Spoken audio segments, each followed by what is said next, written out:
Sa pagpapatuloy po ng ating pag-aaral in Colossians 2, 6, 7, tunay nga po na nakikita natin ng salita ng Panginoon ay sadya na ito po'y makakapagpabuti sa ating buhay. Hindi lamang po ito kaalaman, kung hindi ito po'y kapangyarihan na kapag ating pinaniwalaan ay dadalhin ang ating buhay sa kaayusan at sa purpose ng Panginoon para sa atin.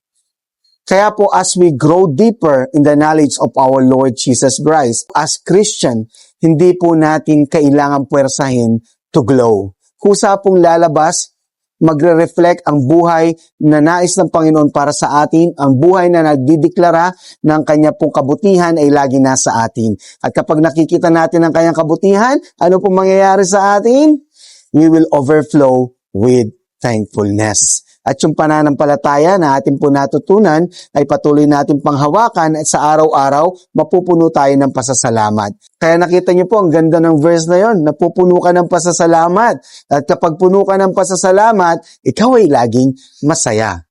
Kaya po tandaan natin, gaya ng go, grow, and glow, kailangan din po natin ito sa ating buhay Kristiyana. Tandaan mo kapatid, you can go, you can grow, you can glow sa ating pong Panginoon. Mapagpalang araw!